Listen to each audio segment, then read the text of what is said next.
Hi everyone, David Aragona here for another episode of Horses to Watch, where we take a look back at some races from the past week, trying to find horses that encountered adversity in their trips and could be worth following or even betting back in the future. Let's take a look at three races from this past week at Aqueduct. I looked at some other venues trying to find trips. I didn't come up with too much, so we're going to keep it in New York at Aqueduct this week, and a few interesting replays to look at that I think some people might have seen in real time, particularly the last two that I'm going to talk about since they were pretty eye-catching. But let's begin with the race from last Thursday's card, December 12th. The fifth race of the day, it was an optional claimer, 62,500, non-winners of two other than the allowance condition, going 6.5 furlongs for fillies and mares. Let's break these runners from the gate. And I want to focus on the number 7. She's a little edgy, a little tough to see at the start of this race, as she is in that clump of horses in behind the fast-breaking number 1, who opens up about 2 lengths on this field right out of the gate. That horse, Frau Diablo, possesses a lot of early speed and lays down a pretty quick opening quarter mile here. And She's a Little Edgy has to be asked a little bit by Ruben Silvera to go up after her. She's a Little Edgy is a horse that does her best running when she is able to control paces on the front end. And that was not the case this day, as Frau Diablo had a lot of speed to her inside. Even some of the pace pressers, like the number 3, Fancy Azteca, had to settle into a stalking position since they were really moving up front. And She's a Little Edgy is applying pressure to that pace setter every step of the way and having to come under a ride here at about the 3/8 pole. And typically a horse like this that has to be asked to go forward,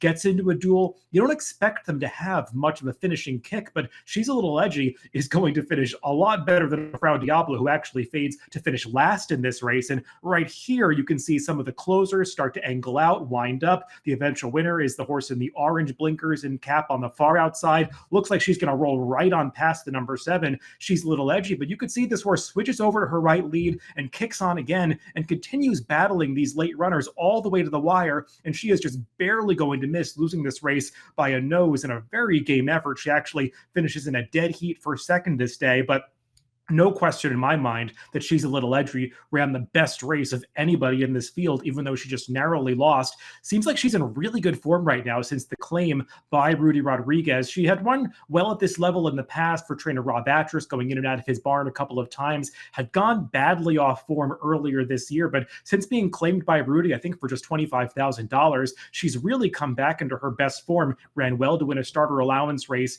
2 back, and then in this last race, while her buyer did regress slightly to a 79, I thought she ran just as well, if not better, in defeat against the tougher field. And she figures to put up a nice fight at this level if she comes back in a similar spot again next time.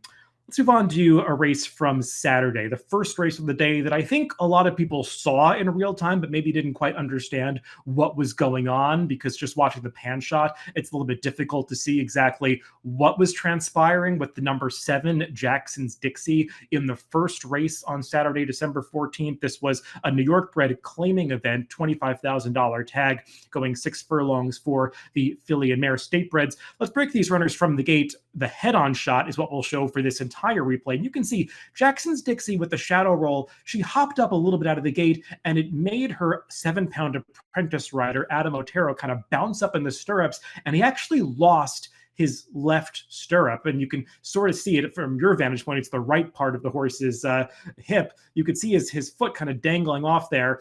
You'll get a better vantage point of it when the horse is coming to the stretch, but you can see he's struggling to just stay on this horse. They move down the back stretch, and that is why she's sort of disconnected from the pack, racing wide. And you can see moving here around the far turn, he's now moving up and down in the saddle. It appears that as he was trying to get his foot back in the irons, the saddle slipped forward. So now he's not only moving around, he's got his foot out of the irons. At this point, this 7-pound bug rider, who doesn't have a lot of experience in this kind of situation, is just trying his best to stay on the horse, not really worrying about motivating this horse to achieve its best placing. But all on her own, Jackson's Dixie actually makes this big, wide move from last place all the way up to briefly take the lead in the stretch. And she will finish second in this race. It's a little bit hard to tell on the head-on shot, but you can see here, he is not motivating her because he's just leaning over to the right in the saddle, trying to stay on this horse, not fall off. And you can see his left boot just completely dangling off the horse, totally unbalanced on her back. So Jackson's Dixie finishes second in this race. I don't think there's a whole lot of question that if she had gotten a more conventional ride and a decent start, she probably would have won this day, as she was a decent price. So maybe that was the time to have her. But she does feel like a horse that has been in pretty good form now as a 7-year-old, especially since getting claimed a few starts ago by these low-profile connections. Trainer Roshan Samsundar ran well at the $12,500 level 2-back and moved up to this $25,000 state-bred claimer here, and arguably ran the best race of anybody, especially considering that the winner, the favorite, came right up the rail, whereas Jackson's Dixie covered so much more ground racing outside. So a strange trip due to that issue coming out of the starting gate, and we'll see if this filly, or mare I should say, can run back to this level in her next start and potentially improve on that result to win.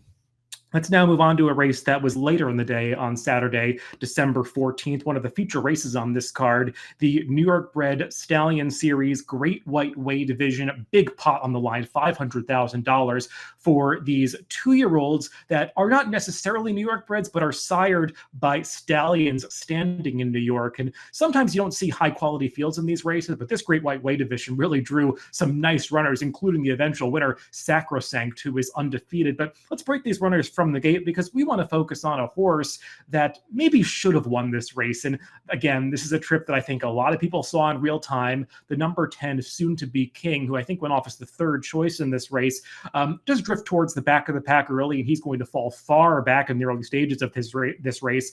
That is just Soontobeking running style. He is a closing sprinter, and a deep closing sprinter at that. You can see he is not just last, he is dropping well behind the penultimate runner, moving down the backstretch. I think the official chart has him, some 15 to 17 lengths behind the leader at this stage of the race, and they are going pretty quickly on the front end. And I do think you have to give some credit to the eventual winner, Sacrosanct, for racing right in the teeth of that fast pace, along with Bold Fortune, a George Weaver trainee, who ultimately fades the finish 7th in this race. And the fact that Sacrosanct was able to kick on again and fend off some late challenges to win does say that he's a pretty nice horse who ran a lot better than whatever final time speed figure he gets here. But pick up Soontobeking towards the back of the pack now. He's moving past those 3 stragglers. He's about 3 wide at this point, but Javier Castellano, his jockey, is not making much effort to keep a straight course with him, and goes to the right-handed crop right here, which makes Soontobeking drift down towards the inside. And that's the last place you want to be when a race is about to collapse. And he ends up right there getting completely steadied, losing all his momentum actually behind his stablemate, the other George Weaver trainee, Bold Fortune, who I mentioned was part of the pace, faded badly, and Soontobeking ran right into the back of that foe, who ultimately got eased across the wire.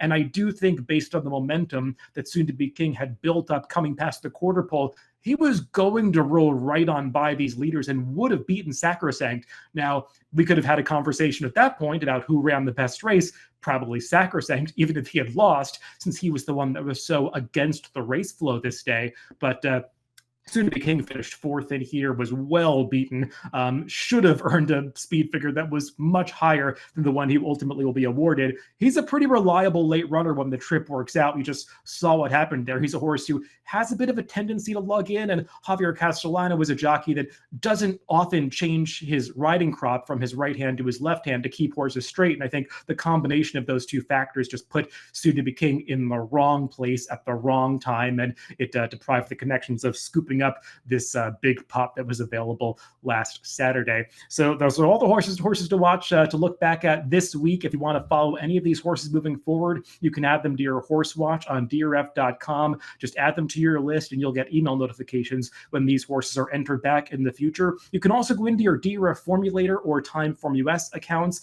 in the past performances, open up the notes field, and you can enter in your own trip notes for all of these horses. And those written notes that you make will show up in the running lines of the horses' past performances when they are entered back in the future. Everybody, thanks for tuning in to Horses to Watch this week. No episode next week with the Christmas holiday, but I'll be back with more episodes of Horses to Watch in the new year.